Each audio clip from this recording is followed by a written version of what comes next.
hay 4 tipos de tejidos, ¿no? Y que un tejido se define como un grupo de células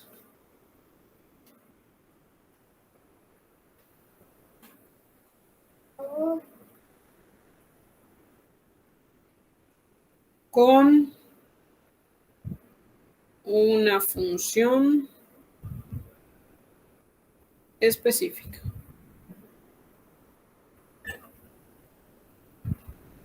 Otro que debemos ver es la función específica. Gracias. Ahí les va entonces de tejido epitelial. Vamos a ir viendo uno por uno. Ahí va la primera. Ve a trabajar, córrele. Échale. Ciérrala ahí. Ahí les va. Tejido epitelial. Vamos a empezar con el epitelial. Y con esto vamos a definir los tejidos.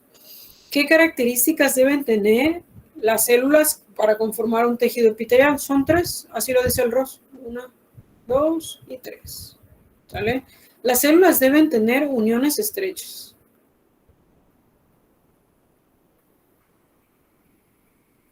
Estar pegaditas unas con otras. ¿Sí? Los epitelios se ven así. Una célula pegada con otra. La siguiente característica es que están polarizadas. ¿A qué se refiere eso? Miren, las proteínas integrales, fosfolípidos y todo lo que hay en esta porción apical, ¿sí?, son diferentes a la porción lateral. Las proteínas, fosfolípidos y componentes que están en la porción lateral son muy diferentes a las que vamos a poder encontrar en la porción basal. Esto. Son muy diferentes. O sea, cada componente estructural del modelo de mosaico fluido de la porción apical, lateral y basal son distintos. A eso se le llama que están polarizadas. Es decir, esto significa que tienen precisamente una región apical,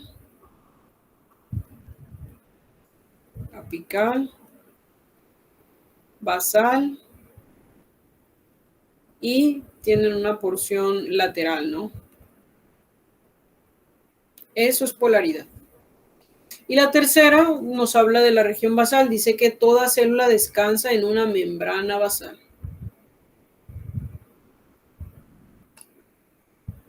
Que cuando encontramos esta estructura que está compuesta principalmente por proteoglucanos, glucolípidos y colágeno, ¿sí? Esta estructura funciona como medio de filtración, funciona como señalizador para la migración. Por ejemplo, cuando hay células que tienen que pasar al epitelio por algún cuerpo extraño que existe o por algún proceso inflamatorio, quienes envían esas señales para las células móviles del tejido conectivo son precisamente la membrana basal. También sirve para filtro. ¿En dónde sirve para filtro? En la membrana de la nefrona. Sí, ahí sirve para filtrar las proteínas, filtrar los catabolitos y hacer la orina. Entonces sí son importantes reconocer todas las funciones que tiene la membrana basal. Ahora,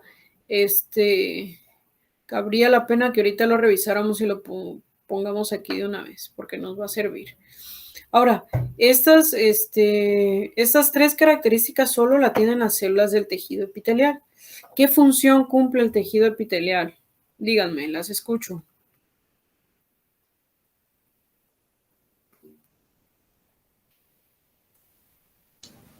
Es el de cubrir las superficies corporales, reviste cavidades del cuerpo y forma glándulas.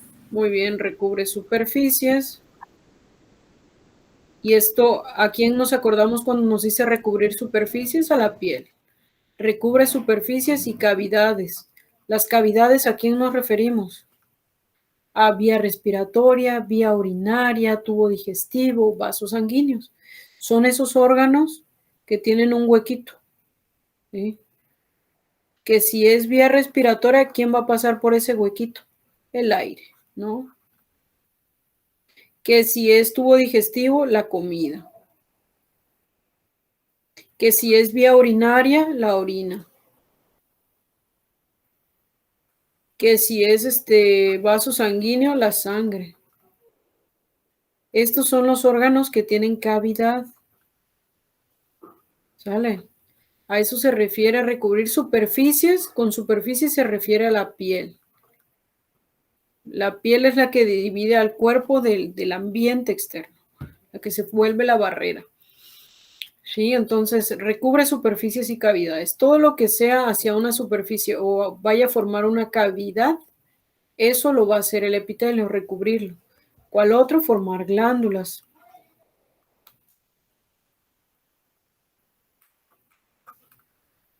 Que incluso aquí nos vamos a ir acordando de la forma que van a tener esos epitelios. Ahorita se las voy a ir explicando, porque acuérdate, vete acordando nada más qué tipo de epitelio recubre superficies y cavidades, cuál formaría glándulas. Hay otros que sirven como receptores de sensibilidad. A ver si sí lo escribís bien o es con la otra vez. Sepa la bola. Perdónenme por no saber escribir. Voy a llevar español. Recubre superficies, cavidades, forma glándulas, sirve como receptor. ¿Cuál me falta? Barrera protectora, que entra también en superficies y cavidades. Protectora. Y creo que me falta una. Superficies y cavidades, glándulas, receptores sensoriales. Por ahí Lo me de la falta. secreción sería lo mismo de las glándulas. Exacto, porque las glándulas son las que secretan. Aquí nos quedaría que son avasculares, ¿no?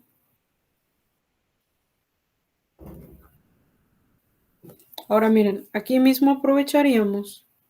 Bueno, vamos a irlos llevando a la par para que ustedes vayan entendiendo. Siguiente. El tejido epitelial. Perdón, conectivo. Y aquí voy a aprovechar para que se acuerden de algo. Los tejidos, vamos para acá. Los tejidos los clasificamos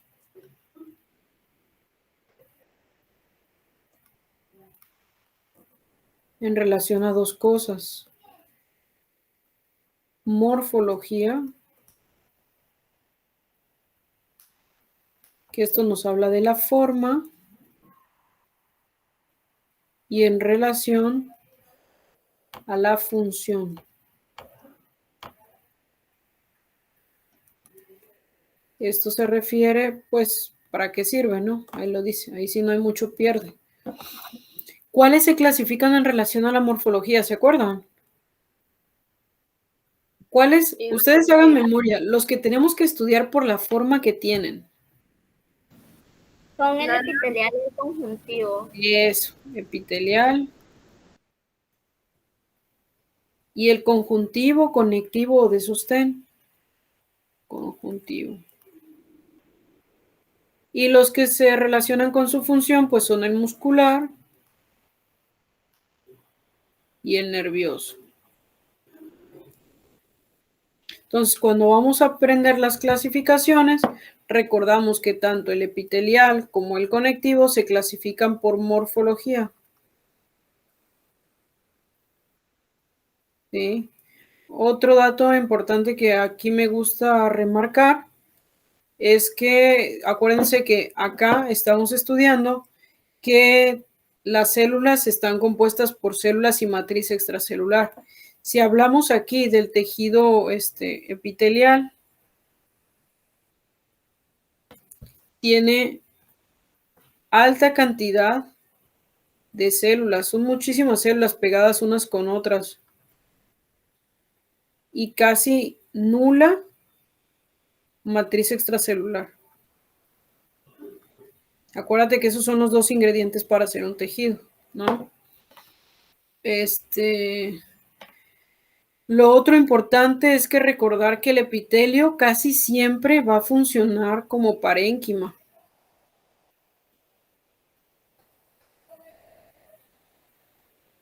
Casi siempre es parénquima, por mucho. Y en muy pocas ocasiones o en raras ocasiones va a ser estroma. A ver si me acuerdo alguno donde sea estroma, pero regularmente vamos a encontrarlo como parénquima. ¿Sí?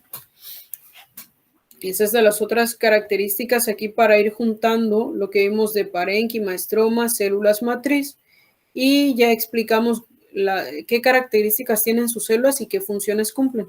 Ahora vamos a hacer lo mismo con el otro tejido, que es el tejido epitelial. Aquí, perdón, el conectivo. El tejido conectivo, muchachos, acuérdense que una de sus características importantes es que es muy variable, varía, porque es uno de los tejidos más heterogéneos. O sea, un hueso duro, rígido, es tejido conectivo, y la sangre, que es un líquido, es tejido conectivo. O sea, hay amplitud de variedad en el tejido conectivo. Por lo tanto, dependiendo de cuál estemos hablando, varía la cantidad de células y también es variable la cantidad de matriz extracelular. Pero por mucho decimos que hay mayor contenido de matriz extracelular. ¿Sí? Y ahorita lo van a ver hasta en diferentes formas. Está la matriz extracelular líquida en la sangre, la matriz extracelular sólida y calcificada en el hueso, una matriz extracelular viscosa en el cartílago, ¿no? Una matriz extracelular casi nula en los adipocitos.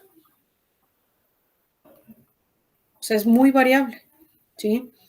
Y vamos a ver, por definición de células, ¿qué características nos da de las células el tejido conectivo? Nos dice dos cosas. Sí, nos dice una, que hay células fijas, que están ya en un tejido y aquí hay un montón. Y la segunda es que hay células móviles y estas son las que yo les enseño. Porque si te aprendes las 4 móviles que hay, por default vas a saber cuáles no son de este tipo. Ahí te va. ¿Cuáles son móviles? Todas las células de la sangre que van a migrar para llegar a defender a otros tejidos. Por ejemplo, los neutrófilos, los linfocitos, los monocitos, que después de ciertas horas pasan a los tejidos y se llaman macrófagos, y que en cada tejido toma su nombre, como células de polvo en los pulmones, como células de Langerhans en la piel, como células de Kupfer en el riñón, unas que ya están ahí establecidas, pero que también son macrófagos, que se llaman células mesangiales en el riñón, entre muchas otras, ¿no? Neutrófilos, linfocitos, monocitos y plasmocitos. ¿Dónde estoy acá? Plasmocitos. Y toda célula que sea de tejido conectivo, que no sea ni plasmocitos, ni monocitos, ni linfocito, ni neutrófilo, entonces va a ser células fijas. Que la embajadora que tienes que conocer, la específica, que casi siempre hay que saber que existe en el tejido conectivo, se llama fibroblasto.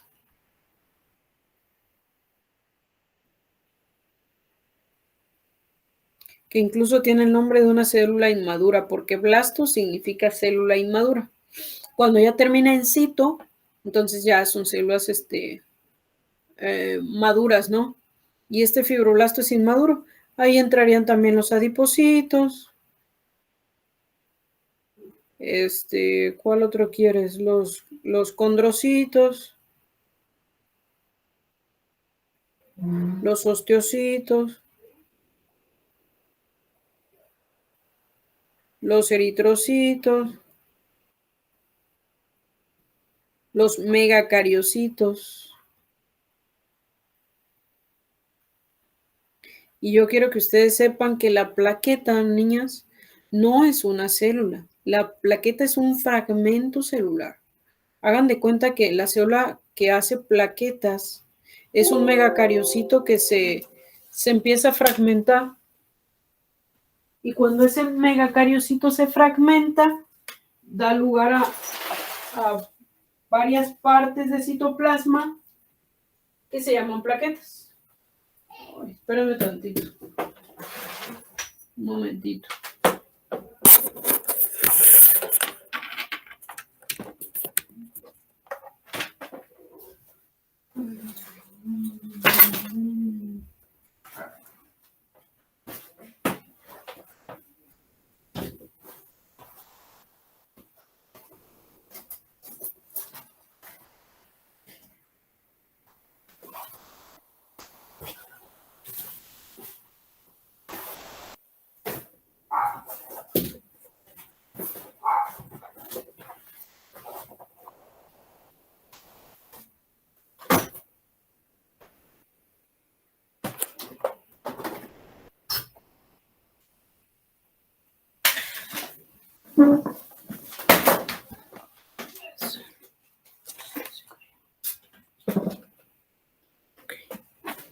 Muy bien.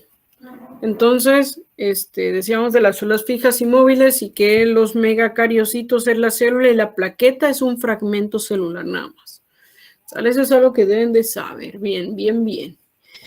Entonces, aquí, ¿cuál es mi recomendación? Apréndete las cuatro células móviles y de ahí todas las otras células que sean del tejido conectivo son fijas, ¿sí? Fijas son aquellas que ya están en un tejido. Por ejemplo, te hago la comparación. Acá en el tejido epitelial todas son células fijas, pero como en el tejido conectivo tengo células que tienen la capacidad de moverse del lugar de donde estaban, por eso les llamo fijas y móviles, ¿sale? Porque estas hacen un proceso que se llama diapédesis y hacen también la migración celular, que es la que va a tener, la que va a ser señalizada gracias a la membrana basal. ¿Sale? La membrana basal va a decir, hey, por aquí tienen que venir estas células móviles para que ellas defiendan a las células del epitelio que estén siendo agredidas por un agente extraño. Ahora, estas células, acuérdate siempre que están en menos cantidad que la matriz extracelular. De hecho, para estudiar matriz extracelular lo hacemos de los tejidos conectivos, para conocer a la matriz extracelular. Entonces, tenemos que dentro de las características de las células, ahí tenemos ya. Si queremos definir la primera parte de tejido conectivo, decimos que es un grupo de células que son fijas cuando están en su tejido y que son móviles cuando pueden hacer diapédesis, y de estas son 4. Neutrófilos, linfocitos, BOT, monocitos o macrófagos y plasmocitos. ¿Sale? ¿Qué otra característica vamos a encontrar acá?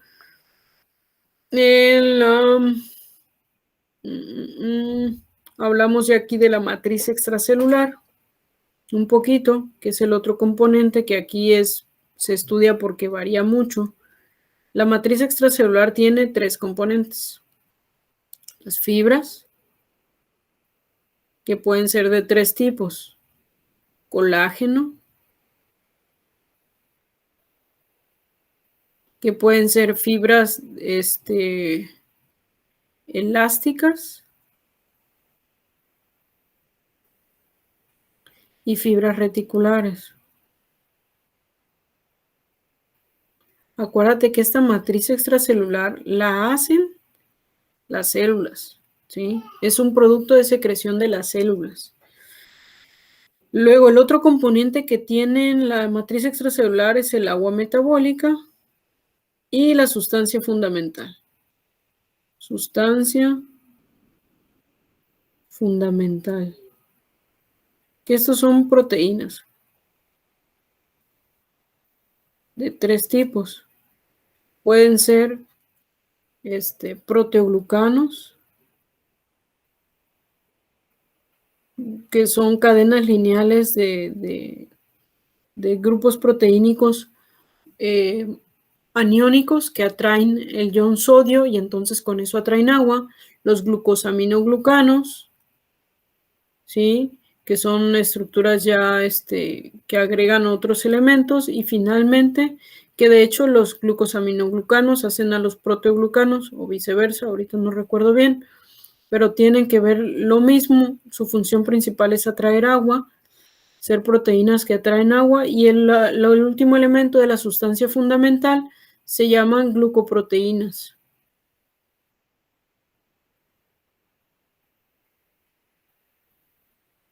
De adhesión. Que su función no es otra que fijar las células a la matriz extracelular.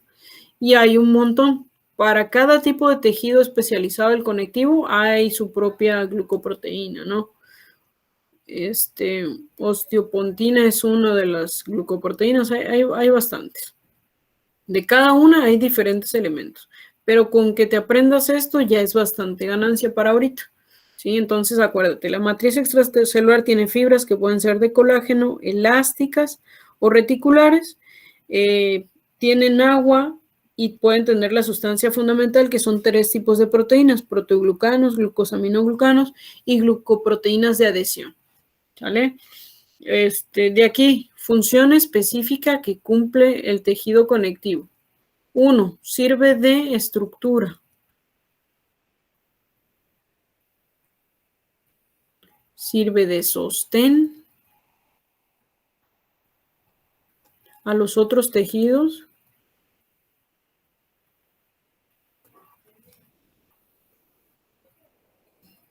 Y también sirve como medio de nutrición. Porque a través de ellos pasan los vasos sanguíneos que van a llevar el oxígeno a los otros tejidos. Y también tiene sus funciones especializadas.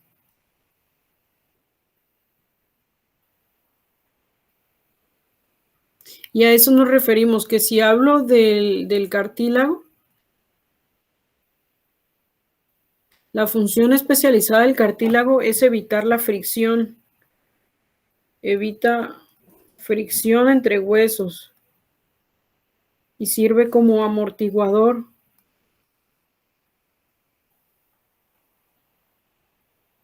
Si es que hablamos del hueso, la función del hueso es que sirve de almacén de calcio y fósforo, así como estructura física del cuerpo y protección de órganos. Que si hablamos de la sangre tiene como función un montón, ¿no? Es parte de la respiración celular, equilibrio ácido-base,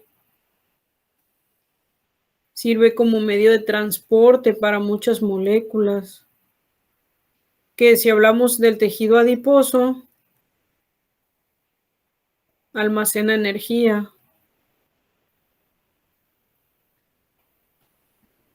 Y en el caso del tejido pardo, que ya lo vamos a estudiar, ese genera calor. Ajá. Cartílago, hueso, sangre, adiposo y el linfoide es el que da defensa inmune al cuerpo ante agentes extraños. Esa es la función que tiene tejido conectivo. De allí nos faltan los otros dos, que son como más fáciles, a veces pienso yo.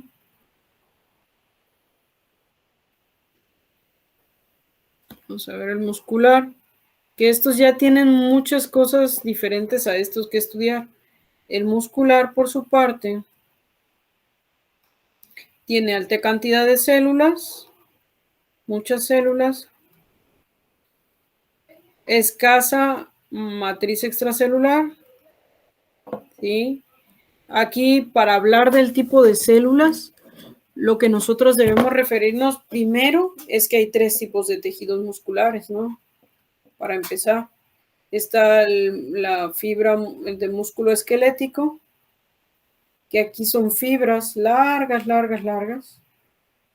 también largas, que tienen varios núcleos en las periferias, se fusionan ahí y tienen varios núcleos. Tienen, tienen organelas no membranosas, que es la actina y la miosina. Esos son parte de las características de las células. Está el músculo liso, que estas son células ausadas con forma de huso.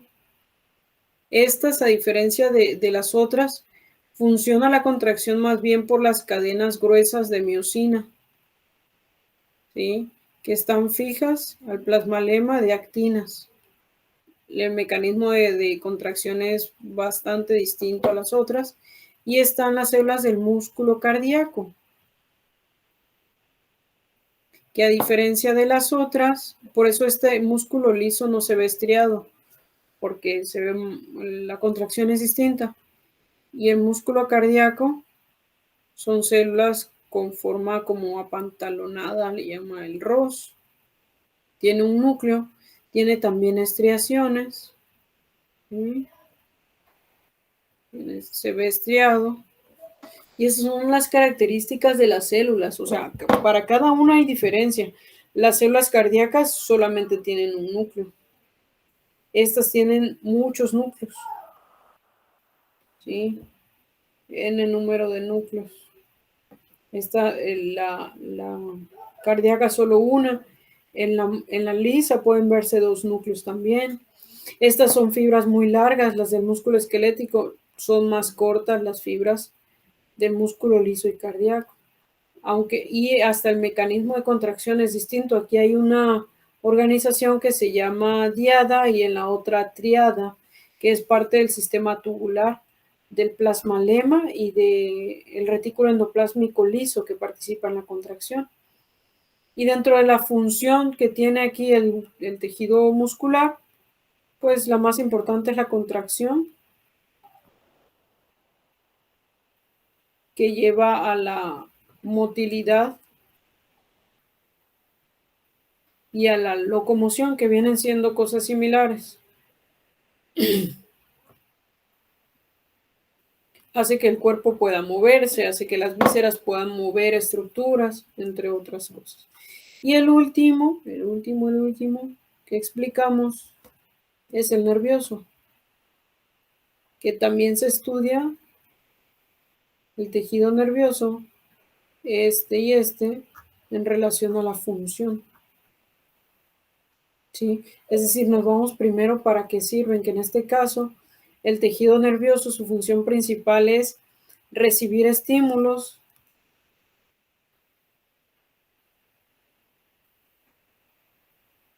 es enviar estímulos,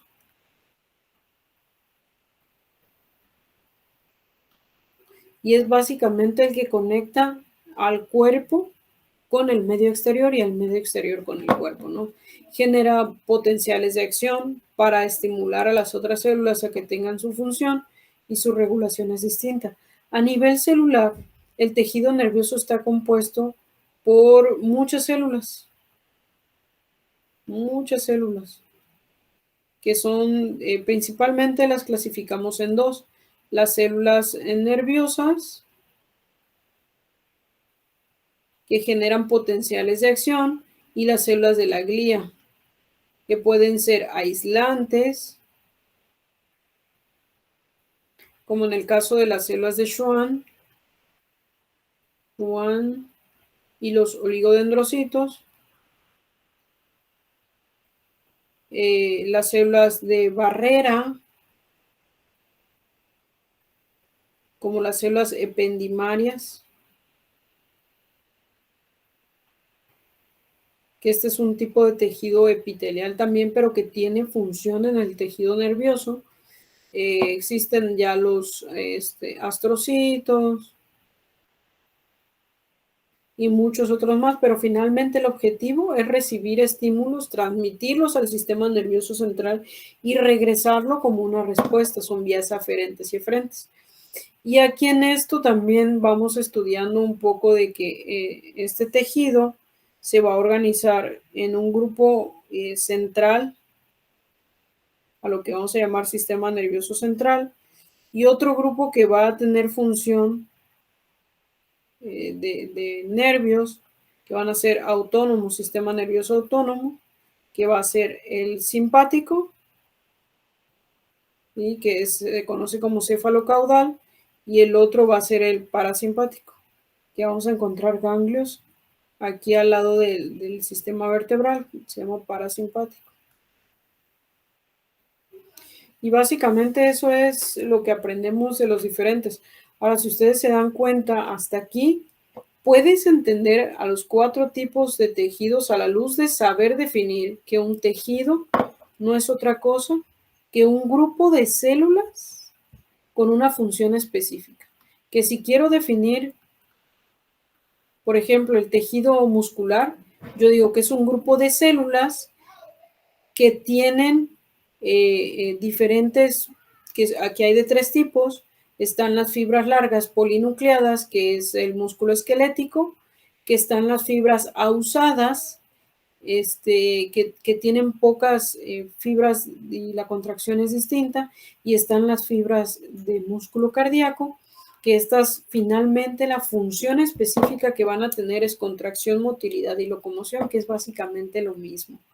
Podemos decir que el tejido conectivo es un grupo de células que hay fijas y hay móviles que sintetizan una matriz extracelular y que su función es servir de estructura, sostén a los otros 3 tejidos, es decir, al epitelial, al muscular y al nervioso, que dan nutrición y que también son células que se especializan en funciones específicas, ¿sí?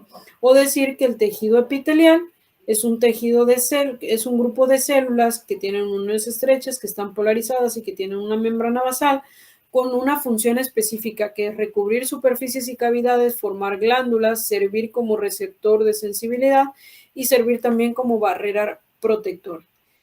La recomendación, ¿cuál es? Apréndete esta definición, grupo de células con una función específica, y esa es tu guía para explicar todos los 4 tejidos, ¿sale?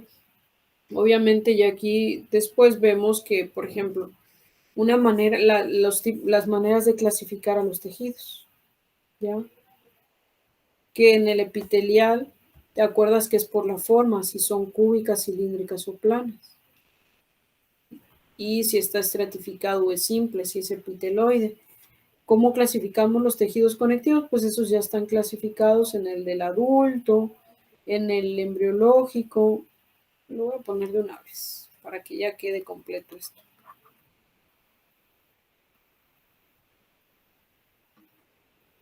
La clasificación de los tejidos, hablamos que en relación a la forma podemos tener plano, cúbico, cilíndrico, el epiteloide, que ese es el que carece de porción apical, siempre lo encontramos en glándulas, que lo podemos clasificar también por sus estratos. Aquí te acuerdas que está el simple, cuando solo tiene una capa, está el estratificado, cuando son más de 2 capas y que hay 2 especiales.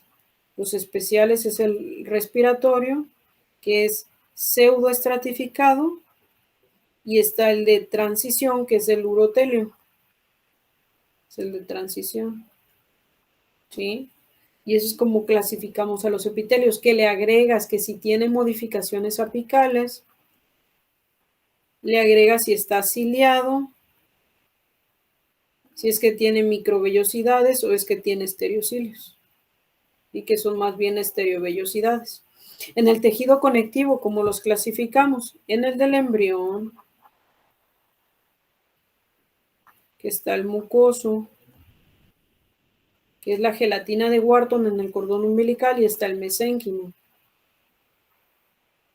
que como hace rato dijimos es mesodermo ya más especializado, ¿no? Está el del adulto, que aquí estudiamos que hay 3. En el del adulto está el, que es el propiamente dicho, creo que solo son 2. Está el laxo y el denso. El laxo tiene presencia de células, tiene pocas fibras y tiene alta cantidad de matriz extracelular, pero más bien matriz amorfa, y tiene algunas poquitas fibras, ¿no? El denso tiene baja cantidad de células, casi nulas, tiene variable cantidad de, muy poquita realmente, cantidad de matriz amorfa, y lo que más tiene por mucho son las fibras. Y que estas fibras pueden estar ordenadas, y si están ordenadas se llama regular, como en el caso de los ligamentos, y si están desordenadas, como el caso en el hígado, se llama irregular. ¿Sí? O como en el caso del tejido de la dermis. En la dermis encontramos este tejido denso y regular, o laxo, es laxo. ¿Sale? Es de este tipo, como lo clasificamos, el del embrión, el del adulto y el especializado.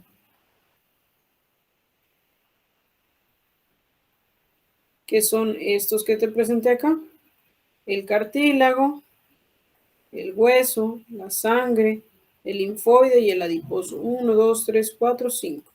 Son 5 tejidos especializados. Finalmente, en el muscular, pues ya como los platicamos, se clasifican en, bueno, aquí te los puedo clasificar en 2 más fácil. Para más fácil, los clasificamos en estriado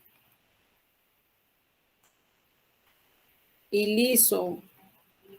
El estriado son 2, el que conocemos como músculo esquelético y músculo cardíaco. Que por cierto el esquelético se divide en 2, en el visceral y en el voluntario. Y el liso, pues es el músculo liso que ya conocemos, que son fibras ausaditas, ¿no? Y el tejido nervioso, ¿cómo lo clasificamos? Se clasifica en, en glía y en las neuronas motoras. Que estas, si es que llevan información desde el cerebro hacia afuera, se llaman eferentes o nervios eferentes, si es que traen la información al sistema nervioso central, se llaman aferentes. Va de nuevo, si vienen del sistema nervioso central, ¿sí?, y llevan el impulso, se llama eferente. Si es que llevan un estímulo hacia el sistema nervioso central, en este sentido, ¿sí?, se llaman aferentes. Y aquí las clasificamos en relación a si cumplen función motora de estimulante, es decir, de ser irritables y llevar un potencial de acción, o si funcionan con alguna otra función distinta a esta, se llama glía. Y esto sería todo así como bien súper resumido. Tejido, los 4 tipos de tejidos, cómo definirlos en relación a sus características y cómo se clasifican cada uno de ellos. ¿Preguntas, dudas? Espero que no.